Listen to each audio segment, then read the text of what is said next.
Welcome back. Those who've plans to engage in sharp practices in the civil service in Kogi State had better look elsewhere. That's because the governor, Mr. Yahaya Bello, says whoever is caught will be sent to jail. Is bent on enforcing that.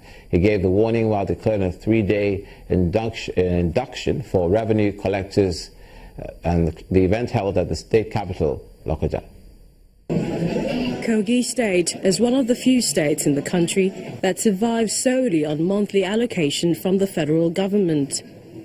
And this is what the governor of the state is trying to address, as 400 newly hired young graduates are being engaged as intermediate and professional revenue officers for the state. The permanent secretary, government house administration. After this induction, the government expects them all to go into the field and raise money for the survival of the state.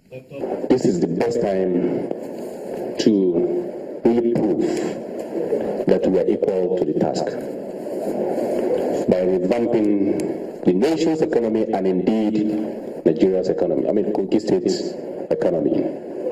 Hence, we decided to embark and fulfill what we promised when we were coming to office. We promised employment.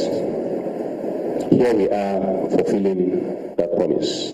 For the chairman of the State Revenue Service, the appointment of the fresh graduates will help immensely in boosting the strength of the agency. We are here today not to replace anybody. He has done it. In his blueprint agenda, you can see that one of the major items there is that empowerment of youth and engagement of youth. The Commissioner of Finance, Idris Asiru, challenges them to see their appointment as an opportunity to contribute their quota to the development of Kogi State.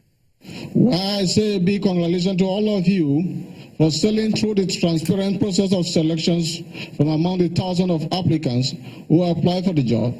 I implore you to use your appointment as a challenge, an opportunity to come and contribute your quotas to the development of the state. Let me make it clear that this administration expects so much from you, and you must therefore live up to that expectation. Only a state with a healthy economy can guarantee salaries for its staff and provide necessary infrastructure needed in all its sectors. And this is why the services of this new revenue officers are coming at a good time.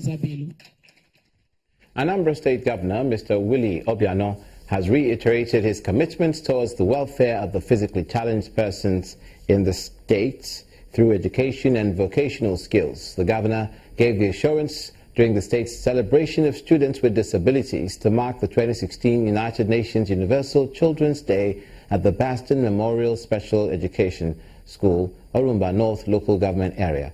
He announced infrastructural upgrades in all education centers built for physically challenged children, which will cost about 100 million naira.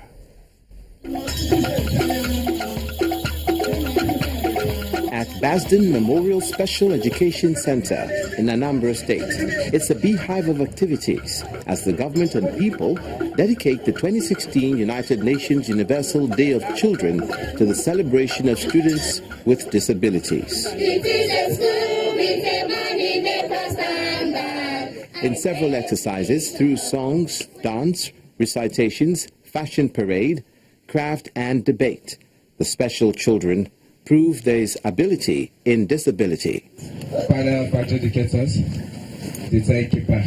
The debate team battles the motion of whether or not disability is a weakness. Ladies and gentlemen, you will agree with me that disability is a weakness. Of the 3 special education centers in Anambra, Basden Memorial Special Education Center before 2014 was almost in an abandoned condition with about 80 pupils alone.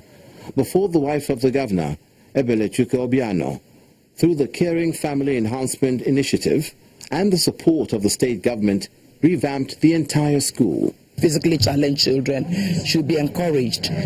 All governments, Anambra State government is already taking the step, of making sure that these children are engaged in various activities. While the UNESCO representative, Mr. Emmanuel Ejiogu, says strong advocacy should always be made for children and their rights, the State Commissioner for Education, Professor Keita Menuga, reels out the challenges of the special education centers in the areas of infrastructure. The United Nations Universal Children's Day offers each of us an inspirational entry point to advocate, promote, and celebrate children's rights, translating them into dialogue and actions that will build a better world for children. Governor Willie Obiano, while addressing the people, expresses joy at the turn of events at the Special Education Center and pledges commitment to the welfare of the physically challenged. I've listened carefully to the demands read out by the Commissioner for Education. That included teachers' quarters, electricity, of course, doing the landscaping for this place, which we have started, among other things. These things will not consume up to 100 million, so we are going to do all of them. The celebration of special children is rounded off with the inspection of the sick bay donated by a private individual, as well as a music performance by a UN ambassador of child rights condemning violence and brutality against children. That's it on news across Nigeria. We're north, south, east, west. We tell you what's happening across the country. Thanks for watching.